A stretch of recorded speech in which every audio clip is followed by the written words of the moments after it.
আমি আজ আপনাদের খেদমতে পাক ভারত উপমহাদেশ ইসলাম প্রচারে যার অবদান অপরিসীম, পাক ভারত উপমহাদেশে ইসলাম প্রচারে যাকে আল্লাহর প্রিয় মাহবুব সাল্লাল্লাহু আলাইহি ওয়াসাল্লামা পাঠিয়েছিলেন, নবীজির নির্দেশে যিনি পাক ভারতে এসে ইসলাম প্রচার করেছিলেন, অন্ধকার কলবগুলোকে আলোকিত করেছিলেন, অমুসলিমকে, ভিন্ন ধর্মের লোকদেরকে ইসলামের দীক্ষা দিয়েছিলেন এবং ইসলামের সুশীতল ছায়াতলে আশ্রয় নেওয়ার সুযোগ করে দিয়েছিলেন। হুজুর খাজা খান মুঈন মিল্লাতুদ্দিন হযরত খাজা মুঈনুদ্দিন চিশতি আজমেরি হাসান সঞ্জারি শাইস্তানি রহমতুল্লাহ আলাইহির জীবনী এবং পাক ভারতে ইসলাম প্রচার এই বিষয়ে আপনাদের খেদমতে আলোচনা করার ইচ্ছা পোষণ করেছি বিদায় পবিত্র কালামুল্লাহ শরীফ থেকে সূরা ইউনুস 11তম পারা, আমি এই সূরার 63 এবং 64 দুটি আয়াত পরপর তেলাওয়াত করেছি। যে আয়াত করিমাগুলোর মধ্যে আল্লাহ সুবহানাহু ওয়া তাআলা এখানে আল্লাহর ওলিগণের পরিচয়, আল্লাহর ওলিগণের জন্য যে সুসংবাদ সে সম্পর্কে আলোচনা করেছেন। সম্মানিত হাজরিন, আমি কোরআনুল করিম থেকে যদি আউলিয়া ইকরামের আলোচনা করতে যাই এবং হাদিসে পাক থেকে আউলিয়া ইকরামের বর্ণনা করতে যাই, তাহলে আমি হুজুর খাজা গরিব নওয়াজ রাদিয়াল্লাহু তাআলা আনহুর উপর আলোচনা করা সম্ভব হবে না সংক্ষিপ্ত সময়ে। তাই বিভিন্ন সময় আমি কোরআনুল করিম থেকে আউলিয়া ইকরামের যে আলোচনা, আউলিয়া ইকরামের যে মর্যাদা, আউলিয়া ইকরামের যে কারামাত আল্লাহ সুবহানাহু ওয়া তাআলা স্বয়ং কুদরতের জবানিতে বর্ণনা করেছেন, যা কোরআনুল করিমে এসেছে, আপনাদের মাঝে বিভিন্ন সময় আমি আলোচনা করেছি। এবং হাদিসে পাকে আমার নবীজি আউলিয়া ইকরামের উপর যে আলোচনা করেছেন, আল্লাহর মহান ওলিগণের যে মর্যাদা নবীজি বর্ণনা করেছেন, এ সম্পর্কে আপনাদের খেদমতে আলোচনা হয়েছে বিদায় আমি আজকে সরাসরি হুজুর খাজা গরিব নওয়াজ রাদিয়াল্লাহু তাআলা আনহুর জীবনী এবং ইসলাম প্রচারে ভারতবর্ষে আগমন, ভারতবর্ষে ইসলাম প্রচারে খাজা গরিব নওয়াজ রাদিয়াল্লাহু তাআলা আনহুর অবদান এই বিষয়ে আলোচনা করার জন্য আমি সরাসরি চলে যাচ্ছি। হুজুর খাজা গরিব নওয়াজ রাদিয়াল্লাহু তাআলা আনহু উনি ইরানের সঞ্জর নামক স্থানে জন্মগ্রহণ করেছিলেন। আপনারা সবাই জানেন। আমি একেবারে সংক্ষেপে কিছু আলোচনা ওনার উপর করব, ব্যাপক আলোচনা করার সময় এখানে নাই। হুজুর খাজা গরিব নওয়াজ রাদিয়াল্লাহু তাআলা আনহু সঞ্জর শরীফে যখন জন্মগ্রহণ করেন, উনি এই সঞ্জর শরীফের মধ্যে পুরো এলাকায় অবস্থা খারাপ ছিল, শোচনীয় ছিল। তাতারীদের আক্রমণ, মারামারি, খুনাখুনি এগুলো ছিল। আর এই বর্বর সময় যখন মানুষ হিংসাত্মক হয়ে উঠেছিল, সঞ্জরের মধ্যে তথা ইরানের মধ্যে বিভিন্নভাবে তাতারীরা আক্রমণ করতেছিল, সেই প্রতিকূল অবস্থায় আমার গরিব নওয়াজ রাদিয়াল্লাহু তাআলা আনহু জন্মলাভ করতেছেন সৈয়দ পরিবারে। উনি আলে রসুল। হুজুর খাজা গরিব নওয়াজ রাদিয়াল্লাহু তাআলা আনহু উনি হাসানি সৈয়দ বাবার দিক থেকে, আর মার দিক থেকে হচ্ছেন হাসানি সৈয়দ, আর বাবার দিকে হচ্ছেন হোসাইনি সৈয়দ। হুজুর খাজা গরিব নওয়াজ রাদিয়াল্লাহু তাআলা আনহু ওনার নাম বাবাজান রেখেছিলেন হাসান, তাহলে ওনার নাম হচ্ছে সৈয়দ মুঈনুদ্দিন হাসান। ওনার আব্বাজানের নাম হচ্ছে সৈয়দ মোহাম্মদ গিয়াসউদ্দিন। ওনার আব্বাজানের নাম হচ্ছেন সৈয়দ মোহাম্মদ কামাল উদ্দিন। ওনার আব্বাজানের নাম হচ্ছেন সৈয়দ আহমদ হুসাইন। ওনার আব্বাজানের নাম হচ্ছে সৈয়দ মোহাম্মদ নজমুদ্দিন তাহের। ওনার আব্বাজানের নাম হচ্ছে সৈয়দ মোহাম্মদ আব্দুল আজিজ। ওনার আব্বাজানের নাম হচ্ছে সৈয়দ মোহাম্মদ ইব্রাহিম। ওনার আব্বাজানের নাম হচ্ছে সৈয়দ মোহাম্মদ আলী রজা। ওনার আব্বাজানের নাম হচ্ছে সৈয়দ মোহাম্মদ मूसा काजिम। ओनार अब्बाजानेर नाम होच्छे सैयद इमाम जाफर सादिक। ওনার আব্বাজানের নাম হচ্ছে সৈয়দ মোহাম্মদ বাকির, ওনার আব্বাজানের নাম হচ্ছে সৈয়দ ইমাম মোহাম্মদ জাইনুল আবেদিন, ওনার আব্বাজানের নাম হচ্ছে কারবালার দুলহা শাহিনশাহী কারবাল্লা ইমামে আলী মাকাম সৈয়দ মোহাম্মদ হুসাইন, ওনার আম্মাজানের নাম হচ্ছে খাতুনা জান্নাত সৈয়দায়ে কায়নাত ফাতেমাতুজ জাহরা রাদিয়াল্লাহু তাআলা আনহা, আর ওনার আব্বাজানের নাম হচ্ছে ইমামুল আম্বিয়া নবী মুহাম্মদুর রাসূলুল্লাহ সাল্লাল্লাহু আলাইহি ওয়াসাল্লামা। এটা হচ্ছে আমার হুজুর খাজা গরিব নওয়াজ রাদিয়াল্লাহু তাআলা আনহুর পিতৃকুল থেকে সজরা একেবারে অল্প 12-13 পুরুষের মধ্যে আমার নবীজির সাথে গিয়ে মিলেছে। হুজুর খাজা গরিব নওয়াজ রাদিয়াল্লাহু তাআলা আনহু, ওনার জন্ম 537 অথবা 37 হিজরিতে। খাজা গরিব নওয়াজ রাদিয়াল্লাহু তাআলা আনহু যখন জন্ম লাভ করেন, এখনই বললাম আমি, সেখানকার অবস্থা প্রতিকূল থাকার কারণে আব্বাজান ওনাকে নিয়ে পরিবারকে নিয়ে সফর করেছিলেন খোরাসানের দিকে। খোরাসান চলে গিয়েছিলেন, আর সেখানে আমার গরিব নওয়াজ রাদিয়াল্লাহু তাআলা আনহু লালিত পালিত হয়েছেন। বড় হতে হতেই আব্বাজানের ছায়া মাথা থেকে উঠে যায়। আব্বাজান এন্তেকাল করার পর আম্মাজান ওনাকে লালন পালন করেন। আম্মাজান ওনাকে সুন্দর তরবিয়ত দিয়ে ওনাকে আস্তে আস্তে বড় করেন। আব্বাজানের রেখে যাওয়া তরকা, একটা বাগান আর একটা চাক্ষি, উনি বাগানের পরিচর্যা করতেন। একজন মজজুব ওলি হজরতে ইব্রাহিম কন্দুজি রাদিয়াল্লাহু তাআলা আনহু বাগানে আসলে আমার গরিব নওয়াজ রাদিয়াল্লাহু তাআলা আনহু ওই মজজুব ওলির খেদমত করেছিলেন। বাগান থেকে নানা রকমের ফল এনে ওনাকে উপহার দিয়েছিলেন, ওনাকে খাইয়ে দিয়েছিলেন। ওনার অন্তর যখন খুশি হয়ে যায়, এই মজজুব ওলি ওনার একটা ছোট্ট পুরাতন ব্যাগ ছিল, ওখান থেকে খেজুরের একটা সিলকা নিয়ে এটা নিজে প্রথমে চাপিয়ে তারপর আমার গরিব নওয়াজ রাদিয়াল্লাহু তাআলা আনহুর মুখের মধ্যে দিলেন, আর বললেন, বাচ্চা এটা তুমি খেয়ে ফেলো। হুজুর খাজা গরিব নওয়াজ রাদিয়াল্লাহু তাআলা আনহু ওই মজজুবের দেওয়া খেজুরের সিলকা খাওয়ার সাথে সাথে ওনার কলবের দুনিয়ার মধ্যে পরিবর্তন চলে আসছে।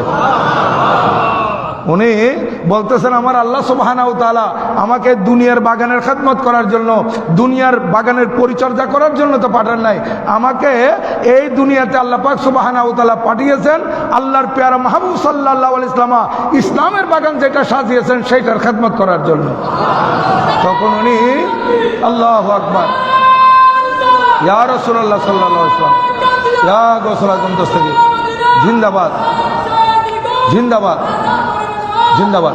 হুজুর খাজা গরিব নওয়াজ রাদিয়াল্লাহু তাআলা আনহু বাগান বিক্রি করে দিলেন, চাকরি বিক্রি করে দিলেন, এবং বিক্রি করার পর গরিব গোরাবা ফকির মিসকিনের মধ্যে এগুলো বন্টন করে দিলেন, নিজের কাছেও রাখেন নাই।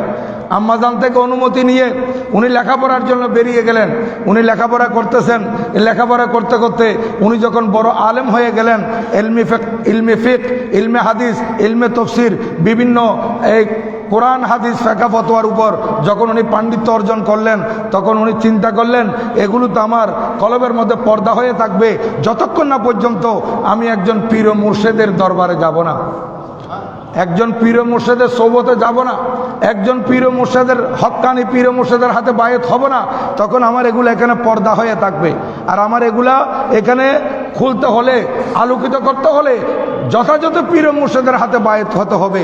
এই জন্য বলা হচ্ছে, যার কাছে পীর নাই তার পীর হচ্ছে শয়তান।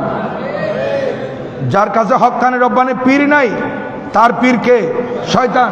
এই কারণে আমার দেশে অনেক বাতিল ফেরকারা, তাদের মুখে নবীজির শানে গোস্তাখি বের হয়, আউলিয়া একরাম, সাহাবা একরাম, আহলে বাইত রাসূলের শানে বেয়াদবিমূলক কথা বের হয়, এবং ইভেন আল্লাহ তাআলার শানে পর্যন্ত বেয়াদবি করে। কেমনে তারা পারে? যেহেতু শয়তান তাদের উপর ভর করে। শয়তান তাদের উপর যখন ভর করে তখন তাদের মুখ থেকে শয়তানি কথা বের হয়। আর যারা হক্কানি রব্বানি উলামা একরাম সহি তরিকা পেয়েছে এবং হক্কানি রব্বানি পীরের হাতে হাত দিয়েছে, তাদের মুখ থেকে কোনোদিন অযথা অনর্থক বেহুদা কথা বের হবে না। ওই সমস্ত কথা কোরআন হাদিস থেকে তাদের মুখ থেকে বের হবে যেগুলা দ্বারা আল্লাহর বান্দাদের কলব আলোকিত হয়, আল্লাহর বান্দারা হেদায়েত পাবে, এমন কথা বের হবে। এবং আল্লাহর শান ওরা বর্ণনা করবে, রসুল পাক সাল্লাল্লাহু আলাইহি ওয়াসাল্লামের তাজিমের উপর আলোচনা করবে, সাহাবা একরাম, আহলে বাইত রাসূল, আউলিয়া কেরামের মর্যাদা তুলে ধরবে। কারণ ওনারা হক্কানি রব্বানি পীরের হাতে হাত দেওয়ার কারণে ওনাদের কলব আলোকিত। এই কারণে হযরতে আল্লামা মোল্লা জালালউদ্দিন রুমি রহমতুল্লাহ আলাইহি বলতেছেন, পীরেরা বগজি কে বেপীর ই সফর হাসতে বসপুর আফত খৌফ খতর। বলতেছেন যে দুনিয়াতে আসার সময় আপনি একা এসেছিলেন, মায়ের গর্ভ থেকে, তখন নিষ্পাপ হয়ে দুনিয়াতে এসেছিলেন, মাসুম ছিলেন, কিছু বুঝতেন না। কিন্তু আপনি এই দুনিয়াতে এসে যখন আপনি বড় হয়েছেন, আপনি চলাফেরা করতেছেন এবং বুঝতেছেন, তাহলে আপনার সাথে শয়তান লেগে থাকবে আপনাকে ধোঁকা দেওয়ার জন্য। নামাজ আসতে বাধা দিবে, রোজা রাখতে বাধা দিবে, কোরআন তেলাওয়াত করতে বাধা দিবে, ভালো কাজে আপনার জন্য বাধা হয়ে দাঁড়াবে। কিন্তু হ্যাঁ, বলতেছে এই ধরনের খৌফ ও খতর, এই ধরনের ভয়, এই ধরনের আশঙ্কা, এই ধরনের খতরা থেকে বাঁচার জন্য আপনাকে হক্কানি পীরের হাতে হাত দিতে হবে। আর হক্কানি পীরের হাতে যখন আপনি হাত দিবেন, তখন ওই শয়তান আপনার উপর আর ভর করতে পারবে না। আপনার হক্কানি পীরের কারণে এই শয়তান আর আপনার কাছে আসতে পারবে না। বলতেছে ইভেন একেবারে মৃত্যুর সময় আপনি যখন মৃত্যুর বিছানায় শায়িত হয়ে যাবেন, তখনও সেখানে শয়তান এসে আপনাকে ধোঁকা দিবে যে আল্লাহ একজন নয়, আল্লাহ তিনজন বলো, আল্লাহ চারজন বলো, আল্লাহ একাধিক বলো। সেই সময় হক্কানি রব্বানি পীরের দামন যদি আপনারা ধরে থাকেন, ওই পীর আপনাকে শয়তান থেকে সেখানে হেফাজত করবে আল্লাহর হুকুমে। আমাদের অনেক পীর ভাই পীর বোন এরকম ইতিহাস আছে, এই আতুরে দিব আপনাদের কাছেও এই ইতিহাস এগুলো রয়েছে, এগুলো থাকবে। যে অনেক আমার হুজুরে কাবলার মুরিদানরা এন্তেকালের সময় এই কথা বলে দিয়েছে যে তোমরা সরে যাও, এই মহিলারা আমার এখান থেকে তোমরা হটে যাও, যেহেতু আমি দেখতেছি আমার পীর মুর্শিদ আমার কাছে আসতেছে। এইরকম আল্লাহর ওলিগণকে এই পাওয়ার দিয়েছেন কে? আল্লাহ সুবহানাহু ওয়া তাআলা এই পাওয়ার দিয়েছেন। এ হুজুর খাজা গরিব নওয়াজ বলেন, আমি এখন পীর মুর্শিদের হাতে হাত দিতে হবে। এই পীর মুর্শিদ তালাশ করতে করতে উনি এলাকা হারওয়ান, সে হারওয়ানের মধ্যে চলে গেলেন। আমরা যেটাকে হারুন বলি আর কি, এটা আসলে হারওয়ান, খাজা ওসমান হারওয়ানি, আমরা যে হারুনি বলি। এই হারওয়ান এলাকার মধ্যে উনি গেলেন, আর পীর মুর্শিদ যেখানে আছেন সেখানে উপস্থিত হলেন। অসংখ্য মানুষের ভিড় ছিল, কিন্তু আমার গরিব নওয়াজ রাদিয়াল্লাহু তাআলা আনহু এক কোণায় বসে আছেন, আর এদিকে পীর মুর্শিদের কলব তো খোলা, কষ্প খোলা। উনি ওই বাচ্চাকে ইশারা করেছেন খাজা গরিব নওয়াজ রাদিয়াল্লাহু তাআলা আনহুকে, তখন তিনি একেবারে টকবকে যুবক, ওনাকে ডাকলেন। আর ডাকার পর সামনে যখন বসলেন, বলে এতগুলো মানুষের ভিতর এরা আমি তোমাকে দেখেছি যে, আর আমি তোমার অপেক্ষায় আছি, তোমার তালাশে আছি। হযরতে খাজা গরিব নওয়াজ রাদিয়াল্লাহু তাআলা আনহুকে উনি বায়াত করালেন। প্রথমে সবক দিয়েছেন, লম্বা কথা। সবক দেওয়ার পর একদিন, 2 দিন, 3 দিন এই সবকগুলো আদায় করার পর যখন উনাকে বললেন কতটুকু দেখতেছো, বলতেছে আমি আল্লাহর প্রত্যেক কিছু দেখতে পাচ্ছি। তখন বলছে ঠিক আছে, আমি তোমাকে বায়াত করালাম, এবং খেরকায়ে খেলাফত দিলেন, মাথার উপর তাজ পড়িয়ে দিলেন। তারপরে নিজের পীর ও মুর্শিদ উনাকে নিয়ে মক্কা শরীফ গিয়েছেন, মদিনায় পাক গিয়েছেন। প্রথম সফরের মধ্যে মক্কা শরীফ গেলেন, মদিনা শরীফ গেলেন আমার গরিব নওয়াজ রাদিয়াল্লাহু তাআলা আনহু। এরপর দ্বিতীয়বার সফর করে মক্কা শরীফ হজ করে মদিনায় পাকে যখন যান, উনি ইচ্ছা করেছেন আমি মদিনা শরীফ থেকে যাব। দ্বিতীয়বার মদিনা শরীফ থেকে যাব। উনি একদিন মদিনায় পাকের মধ্যে যখন রাত্রে ঘুমাচ্ছিলেন, তখন আল্লাহর পেয়ারা মাহবুব সাল্লাল্লাহু আলাইহি ওয়াসাল্লাম ওনাকে স্বপ্নের মধ্যে দেখা দিলেন। আর আমি বারবার বলে থাকি, আমার নবীজিকে যদি কেউ স্বপ্নে দেখে ঠিক দেখবে, এখানে ভুল হওয়ার কোনো সম্ভাবনা নেই, যেহেতু আমার নবীজির সুরত শয়তান ধারণ করতে পারে না। এটা আমার নবীজি ইরশাদ করেন, মান রানি ফিল মানামে ফাকাদ রাল হাক্কা লিআন্না শায়তানা লা ইয়াতামাসালু বি। যে ব্যক্তি আমাকে, আমার যে উম্মত আমাকে স্বপ্নে দেখবে, সে আমাকে ঠিক দেখবে। যেহেতু এখানে ওয়াসওয়াসার কোনো ব্যাপার নাই, দুঃখার কোনো ব্যাপার নাই। দুঃখা দিলে শয়তান দেয়, কিন্তু আমি নবীর সুরত তো শয়তান ধারণ করতে পারে না। আমাকে দেখলে ঠিকই দেখবে। হুজুর খাজা গরিব নওয়াজ রাদিয়াল্লাহু তাআলা আনহু দেখলেন, এই গরিব নওয়াজ রাদিয়াল্লাহু তাআলা আনহু যখন এই স্বপ্নের মধ্যে হায়াতুন নবীকে দেখলেন, তখন হায়াতুন নবী জিন্দা নবী বলতেছেন, মঈনুদ্দিন তুমি এখানে থেকে গেলে হবে না, তুমি ভারতবর্ষে চলে যাও, সেখানে এখনো ইসলাম প্রচার হয় নাই। হুজুর খাজা গরিব নওয়াজ রাদিয়াল্লাহু তাআলা আনহু বলতেছেন, ইয়া রাসূলুল্লাহ, নানা জান, আমি আপনার এখানে থেকে যাবার জন্য এসেছিলাম। আমার নবীজি বলেন, থেকে যেতে হবে না, তুমি ভারতবর্ষে চলে যাও, সেখানে এখনো অমুসলিম মানুষ ইসলামের দীক্ষা ইসলামের শিক্ষা পায় নাই। তুমি ভারতবর্ষে গিয়ে ইসলাম প্রচার করতে হবে। আর যাওয়ার পথে আমার গরিব নওয়াজ রাদিয়াল্লাহু তাআলা আনহুকে আল্লাহর প্রিয় মাহবুব সাল্লাল্লাহু আলাইহি ওয়াসাল্লাম একটা আনার দিয়েছিলেন। একটা আনার, আপনারা জানেন আনার ফলের মধ্যে অনেকগুলো দানা আছে, বহু দানা আছে আনার ফলের মধ্যে। আমার গরিব নওয়াজ রাদিয়াল্লাহু তাআলা দেখতেছেন আল্লাহর পেয়ারা রাসূল সাল্লাল্লাহু আলাইহি ওয়াসাল্লাম যখন বিদায় নিয়ে গেলেন, ওনার স্বপ্ন ভেঙে গেল, জাগ্রত হলেন। নবীজি স্বপ্নের মধ্যে যে আনার দিয়েছেন, জাগ্রত হওয়ার পরও ওই আনার ওনার হাতে বিদ্যমান। এখন এই আনারের মধ্যে বহু দানা আছে, উনি এগুলো খেলেন। দানা মানে এখানে এক একটা এক এক প্রকারের এলম আমার নবীজি ওনাকে দান করেছিলেন, মারফতে ভরপুর করে দিয়েছিলেন আমার গরিব নওয়াজ রাদিয়াল্লাহু তাআলা আনহুকে। আর গরিব নওয়াজ রাদিয়াল্লাহু তাআলা আনহু আমার নবীজির নির্দেশ পেয়ে উনি স্থির করে নিলেন যে আমাকে ভারতবর্ষে যেতে হবে। আর কোন দিকে যাবে, রাস্তা কি, রোড ম্যাপ, এটা আমার নবীজি ওনাকে স্বপ্নের মধ্যে দিয়ে দিয়েছিলেন। তাই হুজুর খাজা গরিব নওয়াজ রাদিয়াল্লাহু তাআলা আনহু প্রথমে গিয়েছিলেন বগদাদ শরীফ। বগদাদ শরীফ অনেক রাওয়ায়াতের মধ্যে আসতেছে বগদাদ শরীফ তখন আমার গরিব নওয়াজ রাদিয়াল্লাহু তাআলা আনহুর সাথে শাহীন সাহেব বগদাদ রাদিয়াল্লাহু তাআলা আনহু দেখা হয়েছিল। বেশ কয়েকদিন গরিব নওয়াজ রাদিয়াল্লাহু তাআলা আনহু শাহীন সাহেব বগদাদ রাদিয়াল্লাহু তাআলা আনহুর সোহবত ছিলেন। কারণ আমার গরিব নওয়াজ রাদিয়াল্লাহু তাআলা আনহুর জন্ম 536 বা 37 হিজরিতে, আর আমার বরফিসা হুজুরের ইন্তেকাল হচ্ছে 561 হিজরি। তো 37 আর 61, দেখেন এখানে আমার গরিব নওয়াজ রাদিয়াল্লাহু তাআলা আনহুর সাথে আমার গৌসে পাক রাদিয়াল্লাহু তাআলা আনহুর সাথে দেখা হওয়াটা এটা স্বাভাবিক। তো দেখা হয়েছে, অনেক সোহবতের মধ্যে ছিলেন। থাকার পর হুজুর খাজা গরিব নওয়াজ রাদিয়াল্লাহু তাআলা আনহু সেইখান থেকে চলে গেলেন হামদান। এটা হামদান, ওখানে গেলেন। এই হামদানের মধ্যে যাওয়ার পর ওখানে ইউসুফ হামদানি রহমতুল্লাহের সাথে দেখা হয়। যেখানে যেখানে গিয়েছেন সেখানে আমার গরিব নওয়াজ রাদিয়াল্লাহু তাআলা আনহু খবর নিয়েছেন আল্লাহর মহান ওলি কারা বেঁচে আছে এবং কারা ইন্তেকাল করেছেন। যারা বেঁচে আছে তাদের সোহবতে গিয়েছেন, বড় বড় ওলিদের সোহবতে গিয়েছেন। আর যারা ইন্তেকাল করেছেন তাদের জিয়ারত করেছেন। আর সেখানে কয়েকদিন থেকে সেখানে ইসলাম প্রচার করেছেন। যেখানে থেকেছেন সেখানে দ্বীনের দাওয়াত দিয়েছেন মানুষদেরকে। হামদান গিয়েছেন গরিব নওয়াজ রাদিয়াল্লাহু তাআলা আনহু। এই হামদান যাওয়ার পর হামদান থেকে হুজুর খাজা গরিব নওয়াজ রাদিয়াল্লাহু তাআলা আনহু তবরিজের মধ্যে এসেছেন। তাবরিজ, এই তাবরিজের মধ্যে এসে সেই সময় এই সেখানকার অলি আউলিয়াদের সাথে দেখা করেছেন, ইসলামের খেদমত করেছেন। এই তবরেজ থেকে ওখানে কিছুদিন অবস্থান করে আসফাহানের মধ্যে চলে আসছেন। আসফাহানের মধ্যে কিছুদিন থেকে উনি সে আসফাহানের অলি আউলিয়ার সাথে যোগাযোগ করে দেখা করে ওনাদের সোহবত নিয়ে ইসলামের খেদমত করে উনি সেই আসফাহান থেকে চলে আসছেন খেরকানের মধ্যে। খেরকানের মধ্যেও বড় বড় অলি বুজুর্গদের সাথে ওনার দেখা হয়, সেখানেও ইসলাম প্রচার করেছেন। খেরকান থেকে উনি এসেছেন উস্তরাবাদের মধ্যে এসে সেখানেও দিন ধর্মের খেদমত করেছেন।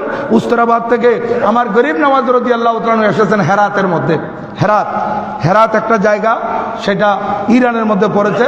এই হেরাত ইরান অথবা আফগান, সেই সময় অখণ্ড এই ইরানের মধ্যে আফগানের মধ্যে পড়েছিল।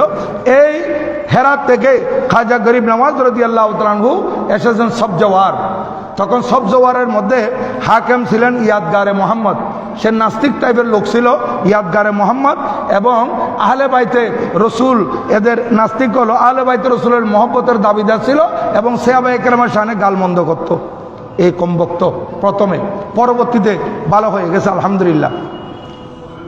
এই ইয়াদগারে মোহাম্মদ উনি আমার গরিব নওয়াজ রাদিয়াল্লাহু তাআলা আনহু যখন সবজওয়ারের মধ্যে তশরিফ নিয়ে যান, সবজওয়ারের মধ্যে তশরিফ নিয়ে যাওয়ার পর হযরতে খাজা গরিব নওয়াজ রাদিয়াল্লাহু তাআলা আনহু ওখানে যেখানে যান স্বাভাবিক গোসল করতে হয়, উজু করতে হয়।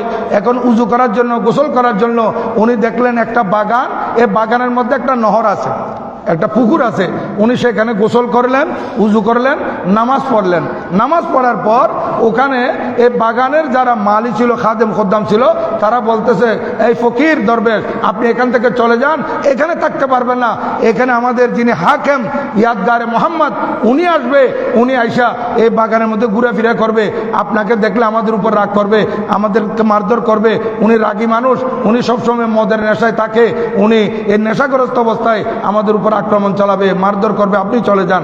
হুজুর খাজা গরিব নওয়াজ বলেন, আপনাদেরকে চিন্তা করতে হবে না, আমি এখানে আসি, আপনাদের হাকেমকে আসতে দেন। সংক্ষেপ কথা, হাকেম ইয়াদগারে মোহাম্মদ সবজওয়ারি উনি আসলেন। আসার পর যখন এই ফকির দরবেশ গরিব নওয়াজ রাদিয়াল্লাহু তাআলা আনহু আরও লোকজন দেখলেন, এর রাগান্বিত হয়ে গেল। যারা এখানে দারোয়ান ছিল, যারা গার্ড ছিল, আর মালি যারা ছিল, এদের উপর খুব রাগান্বিত। বলতেছে, তোমরা জানো না এখানে আমি আসি, এই ধরনের কোনো মানুষ এখানে বসা আমি পছন্দ করি না, তোমরা ওকে কেন এখানে স্থান দিয়েছো? ওরা বলল, আমরা অনেক বুঝাইছি চলে যাওয়ার জন্য, কিন্তু উনি তো যাচ্ছে না। এই কথা শুনে সে রাগান্বিত অবস্থায় আমার গরিব নওয়াজ রাদিয়াল্লাহু তাআলার দিকে তেড়ে এসে বলতেছে, ফকির এখান থেকে চলে যাও। এই কথা বলতে আমার গরিব নওয়াজ রাদিয়াল্লাহু তাআলা নিচের দিকে চেহারা ছিল, তখন উনি গরিব নওয়াজ রাদিয়াল্লাহু তাআলা চেহারা যখন উপরের দিকে উঠাইয়ে ওই হাকিম ইয়াদগার মোহাম্মদ সবজওয়ারির দিকে দৃষ্টি দিলেন, তখন সে আর স্থির থাকতে পারে নাই, তার হাত পার মধ্যে লজ্জা এসে গেছে, কাঁপতেছে, কাঁপতে কাঁপতে কাঁপতে কাঁপতে বেহুশ হয়ে মাটিতে পড়ে গেছে। ইয়াদগারে মোহাম্মদ সবজওয়ারি মাটিতে পড়ে যাওয়ার পর দীর্ঘক্ষণ বেহুশ। এখন তার লোকজন এসে বলতেছে, ফকির হুজুর মাফ করে দেন, একটু বুঝতে পারে নাই, এ তো এই অবস্থায় থাকলে তো মরে যাবে, আপনি একটু মাফ করে দেন। বলে, ঠিক আছে, ওই যে চশমার মধ্যে আমি গোসল করেছি নহরে, ওখান থেকে পানি নিয়ে আসো। পানি আনার পর আমার গরিব নওয়াজ রাদিয়াল্লাহু তাআলা তার চেহারার মধ্যে যখন পানি ছিটা দিলেন, তখন তার মধ্যে হুঁশ এসে গেছে। হুঁশ আসার দেরি, এই ইয়াদগারে মোহাম্মদ সবজওয়ারি আমার গরিব নওয়াজ রাদিয়াল্লাহু তাআলার কদমে লুটিয়ে পড়ছে। লুটিয়ে পড়ার পর বলে, হুজুর আমি বেয়াদবি করেছি, আমাকে তওবা করাই দেন। উনি তওবা করাই দেন, হুজুর আমাকে মুরিদ করাই দেন। আমার গরিব নওয়াজ রাদিয়াল্লাহু তাআলা ওনাকে তওবা করালেন, এবং বাকি তার কলবের মধ্যে যে সাহাবায়ে কেরামের বিদ্বেষ ছিল সব কিছু ধুয়ে মুছে পরিষ্কার হয়ে গেছে। তার কলব যখন আলোকিত হয়ে যায়, আমার গরিব নওয়াজ বলেন, এইবার তুমি বাগানে থাকো, পরে তুমি বাড়িতে চলে যাইও। বলতেছে, কি বাগান, কি বাড়ি? আপনি আমার কোন বাগানের কথা বলতেছেন, কি বাড়ির কথা বলতেছেন? হুজুর বলতেছে, না তুমি এখানে থাকতে হবে, আমি চলে যাব। হুজুর আপনি যে জেলে, আমাকেও নিয়ে যেতে হবে, আমার আর কোনো বাগান নাই, আমার কোনো বাড়ি নাই, আমি যতদিন বেঁচে থাকবো আপনার খেদমতের মধ্যে থাকবো। দেখেন ইয়াদগারে মোহাম্মদ সবজওয়ারি হযরতে গরিব নওয়াজ রাদিয়াল্লাহু তাআলার খেদমতে থেকে গেছেন। আজকে আপনারা যারা আজমির শরীফ যান, আপনার খবর নিলে, খোঁজ নিলে জানতে পারবেন যে সবজওয়ারের ইয়াদগারে মোহাম্মদ, এই সবজওয়ারি উনি আমার গরিব নওয়াজের হাতে তওবা করে উনার মুরিদ হয়ে গৌসে গরিব নওয়াজ রাদিয়াল্লাহু তাআলার খেদমত করতে করতে গরিব নওয়াজ রাদিয়াল্লাহু তাআলার সাথে রাতে উনি আজমির শরীফ এসেছেন, এবং উনি ইন্তেকালও করেছেন আজমির শরীফে, ওনার মাজারও আজমির শরীফে আছে।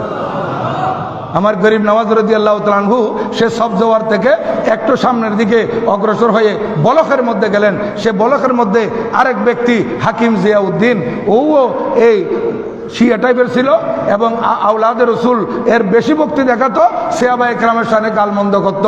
আর সে দার্শনিক ছিল, দার্শনিক, দর্শন বিদ্যার মধ্যে সে বড় পাণ্ডিত্য অর্জন করেছিল। হাকিম জিয়াউদ্দিন যখন শুনলো একজন দরবেশ এসেছে, সে আমার গরিব নওয়াজ রাদিয়াল্লাহু তাআলার দরবারে আসছে, তখন গরিব নওয়াজ রাদিয়াল্লাহু তাআলা নামাজ পড়তেছিলেন, আর গরিব নওয়াজ রাদিয়াল্লাহু তাআলার জন্য এই কিছু খানা তৈরি করা হচ্ছিল। আর গরিব নওয়াজ রাদিয়াল্লাহু তাআলার জন্য যে খানা তৈরি করা হচ্ছে, পাখি রান্না করা হচ্ছিল, তখন এই সুগন্ধি পেয়ে তখন হাকিম সেখানে বসেছে।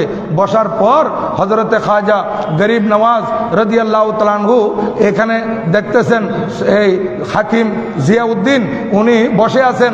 আমার গরিব নওয়াজ রাদিয়াল্লাহু তাআলা আনহুকে দেখে বলতেছেন যে, আপনি এখানে আসছেন, এখানে কেন আসছেন আপনি?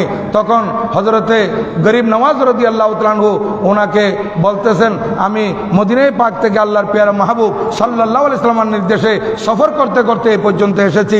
বলতেছে, আপনি আমাকে কিছু প্রশ্নের উত্তর দিতে হবে। তখন গরিব নওয়াজ রাদিয়াল্লাহু তাআলা বলতেন, ঠিক আছে, আমি তো খানায় বসছি, আগে খানা খেয়ে নিই, আপনিও আমাদের সাথে খানা খান, তারপর কথাবার্তা হবে। আমার গরিব নওয়াজ রাদিয়াল্লাহু তাআলা নিজের থেকে একটা গোশতের টুকরা নিজের হাতে নিয়ে ওনাকে খাইয়ে দিলেন। খাইয়ে দেওয়ার পর হাকিম জিয়াউদ্দিন দেখতেছে এই ছেলেটার মধ্যে ছোট ছোট বাচ্চারা যে লেখে শরীয় সারিয়া রশি দীর্ঘি, আবার ডাস্টার দিয়ে যখন মুছে এই শিলেট একেবারে পরিষ্কার হয়ে যায়, লেখা চলে যায়। অনুরূপভাবে তার কলমের মধ্যে যত জ্ঞান ছিল সব চলে গেছে। এখন কোনো জ্ঞানই নাই, সে বলতেছে আমি কি প্রশ্ন করব, আমি প্রশ্ন করব যে এরকম কোনো কিছু তো আমার এখানে তালাশ করে পাচ্ছি না। তখন আমার গরিব নওয়াজ রাদিয়াল্লাহু তাআলা আনহু ওনাকে আরেকটা গোস্তের টুকরা খাইয়ে দিলেন। দেখতেছেন ওই দর্শনশাস্ত্র যেগুলো ছিল, যেগুলো তাকে নাস্তিকতার দিকে ঠেলে দিয়েছিল, এগুলো সব পরিষ্কার করে হয়ে গেছে এবং এলমে শরীয়ত এলমে মারফত তার কলবের মধ্যে জায়গা পেয়ে গেছে। এই জন্যই তো আল্লাহর ওলিদের সোহবতে যেতে হয়। আমরা পীর মুর্শিদের হাতে হাত দিই কেন? আমরা দেখি অনেক খারাপ খারাপ মানুষ যারা নামাজ পড়তো না, মানুষের উপর জুলুম করতো, এরকম আমার চোখ দেখা আমার শাহিন শাহ সিলকুটের দরবারে হাত দেওয়ার পর তাহাজ্জুদ গুজার হয়েছে। এরা তাহাজ্জুদ নামাজ পর্যন্ত খেলাপ করে নাই। এইরকম ব্যক্তি আল্লাহর ওলির সোহবতে এসে ভালো হয়, আমি এরকম দেখেছি। এই খাজা গরিব নওয়াজ রাদিয়াল্লাহু তাআলা আনহু সেখানে ওই বলখি হাকিম জিয়াউদ্দিন বলখিকে দোয়া করলেন এবং বায়াত করালেন। ওনাকে সেখানে রেখে আমার গরিব নওয়াজ রাদিয়াল্লাহু তাআলা আনহু বলখ থেকে গজনীর মধ্যে এসেছেন। এই গজনী থেকে উনি লাহুর এসেছেন। লাহুর হজরতে দাতা গঞ্জ বক্স লাহুরি রহমতুল্লাহ আলাইহির চিল্লা করেছেন ওখানে দরবারের মধ্যে, অনেক দিন পর্যন্ত চিল্লা করেছেন। চিল্লা করার পর আমার গরিব নওয়াজ রাদিয়াল্লাহু তাআলা আনহু ওখানে একটা শের লিখে দিয়েছিলেন, গঞ্জে বক্সে ফয়জে আলম মজহরে নূরে খুদা না কে সারা পীর কামেল কামেলানা রহনুমা। এই শেরটা লিখে আমার গরিব নওয়াজ রাদিয়াল্লাহু তাআলা আনহু চলে আসছেন লাহুরের মধ্যে। লাহুরে দীর্ঘদিন ছিলেন। সেখানে এই লাহুরের মধ্যে থাকা অবস্থায় সেখানে তখন তো মিডিয়ার কোনো যুগ ছিল না, খবর পেতে অনেক সময় লাগতো। তারপরে আমার গরিব নওয়াজ যে আল্লাহর নবীজির নির্দেশে এসেছেন, উনি লাহুরে আসার পর দেখেছেন দৈনিক 800, 1000, 1200 মানুষ হিন্দু খ্রিস্টান যারা অমুসলিম ছিল তারা আমার গরিব নওয়াজ রাদিয়াল্লাহু তাআলা আনহুর দরবারে এসে কলমা পড়তেছে। এভাবে সেখানকার যে রাজা ছিল সে বলতেছে এই অবস্থা চলতে থাকলে তো মুসলমানের সংখ্যা দিন দিন বাড়তে থাকবে, আমরা তো সংখ্যালঘু হয়ে যাব। তখন তারা একটা লোক ঠিক করলো যে আমার গরিব নওয়াজ রাদিয়াল্লাহু তাআলা আনহুকে কতল করে দেওয়ার জন্য, শহীদ করে দেওয়ার জন্য। এখন টাকা দিয়ে ঠিক করছে, সে একটা শাল গায়ে দিয়েছে, চাদর গায়ে দিয়েছে, ভিতরে ড্যাগারটা রাখছে। এই গরিব নওয়াজ রাদিয়াল্লাহু তাআলা আনহু লাহুরের আস্তানার মধ্যে আইসা একদম পিছনে বসে আছে, মানুষের ভিড়। সে বলতেছে মানুষজন যখন আস্তে আস্তে চলে যাবে আমি ওনার সামনে গিয়ে এই এই সোবতের একটা আমি অভিনয় করব, তারপর আমার কাজ আমি সারিয়ে নিব।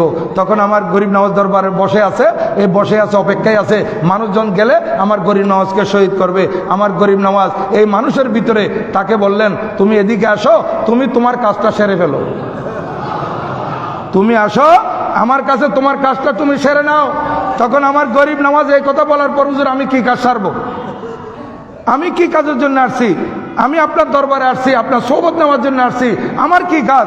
আমার গরিব নওয়াজ রাদিয়াল্লাহু তাআলা বলতেছেন চাদরের ভিতর যে তুমি একটা জায়গা লুকিয়ে রেখেছো আমাকে শহীদ করার জন্য, শহীদ করে দাও। তখন সে ড্যাগার ফেলে দিয়ে আসছিল আমার গরিব নওয়াজকে শহীদ করে দেওয়ার জন্য, আর এখন গরিব নওয়াজের জালে সে ফেসে গেছে। এখন সে বলতেছে হুজুর আমি তওবা করে, আমাকে এরা অনেক টাকা দিয়েছিল, হুজুর আমি তওবা করতেছি, আমাকে আপনি কলমা পড়াই দেন এবং আমাকে আপনার মুরিদ করাই দেন। এই ব্যক্তি মুরিদ হয়ে গেল আমার গরিব নওয়াজ রাদিয়াল্লাহু তাআলা আনহুর। আর লাহুরে আমার গরিব নওয়াজ আর থাকেন নাই, সেখানে হযরত খাজা কুতুবউদ্দিন বখতিয়ার কাকি রহমতুল্লাহ আলাইহিকে খেলাফত দিয়েছিলেন। উনি আমার গরিব নওয়াজ রাদিয়াল্লাহু তাআলা আনহুর খলিফা, ওনারও অনেক বিপদ থেকে উদ্ধার করেছিলেন আমার গরিব নওয়াজ রাদিয়াল্লাহু তাআলা আনহু। আল্লাহর হুকুমে আল্লাহ দয়া করেছেন, ওনাকে পাওয়ার দিয়েছিলেন। তারপর উনি আজমির শরীফ চলে আসছেন। আজমির শরীফে এসে আপনারা জানেন উনি ভারতবর্ষের ইতিহাস করলে দেখা যায় যে সময় কোনো মুসলমান ছিল না আজমির শরীফে, আর আমার গরিব নওয়াজ রাদিয়াল্লাহু তাআলা আনহু ইসলামের খেদমত, ইসলামের প্রসার করতে করতে মানুষদেরকে ও মুসলিমদেরকে ইসলামের আলোতে আলোকিত করতে করতে, ইসলামের দীক্ষা দিতে দিতে, ইসলামের সুশীতল আশ্রয় নেওয়ার সুযোগ করে দিতে দিতে দেখা গেল আমার গরিব নওয়াজ রাদিয়াল্লাহু তাআলা আনহু যেদিন ইন্তেকাল করেন সেদিন প্রায় 90 লক্ষ মুসলমান ওনার জানাজার মধ্যে হাজির হয়েছিল। এগুলো আমার গরিব নওয়াজ রাদিয়াল্লাহু তাআলার অবদান। আর সামনের দিকে এগোতে পারলাম না। সম্মানিত হাজরিন, আল্লাহর ওলিদের আলোচনা কেন করা হয়? যেহেতু আল্লাহর ওলিগণের আলোচনা এই জন্য করা হয় যে ওনারা যে পথে চলে আল্লাহ এবং আল্লাহ রসুলকে রাজি করে আজকে দুনিয়া জয় করেছেন, আমরাও যদি ওনাদের পদাঙ্ক অনুসরণ করতে পারি তাহলে আমরাও আল্লাহ এবং আল্লাহ রসুলকে রাজি করতে পারবো। এই উদ্দেশ্য আমাদের। আল্লাহ পাক সুবহানাহু ওয়া তাআলা আমাদেরকে কবুল আর মঞ্জুর করুন, আমিন। আর উনি গরিব নওয়াজ রাদিয়াল্লাহু তাআলা হচ্ছেন চিশতিয়া তরিকার, আর আমরা হলাম কাদেরিয়া তরিকা। কাদেরিয়া তরিকা হওয়ার পরও চিশতিয়া তরিকার ইমাম গরিব নওয়াজ রাদিয়াল্লাহু তাআলার স্মরণ আমরা কেন করি? আমাদের আঞ্জুমানের পক্ষ থেকে গত রজবের 6 তারিখ এখানে গরিব নওয়াজ রাদিয়াল্লাহু তাআলা উরসে পাক পালিত হয়েছিল। কেন? যেহেতু গরিব নওয়াজ রাদিয়াল্লাহু তাআলা উনি আমার বরপিসা হুজুরকে তাজিম করেছিলেন। হুজুর খাজা গরিব নওয়াজ রাদিয়াল্লাহু তাআলা শাহিন সাহেব বগদাদকে ইজ্জত করার কারণে আজকে আল্লাহ পাকের পক্ষ থেকে গরিব নওয়াজের শান এত বেড়ে গেছে, যেখানে কাদিরিয়া তরিকার মানুষ আসে সেখানে চিশতিয়া তরিকার ইমাম গরিব নওয়াজের আলোচনা চলে। আর যেহেতু ওনার অবদান এই অখণ্ড ভারতবর্ষে ইসলাম প্রচার আমার গরিবে নওয়াজের অবদান, এই কারণে এই অবদানটা আমাদেরকে স্বীকার করার জন্য গরিবে নওয়াজ রাদিয়াল্লাহু তাআলা ওরসে পাক ফাতিহা আমাদের বাংলাদেশের জমিনে, ইন্ডিয়ার জমিনে, পাকিস্তানের জমিনে এবং বিভিন্ন জায়গার মধ্যে গরিব নওয়াজ রাদিয়াল্লাহু তাআলার আলোচনা চলে।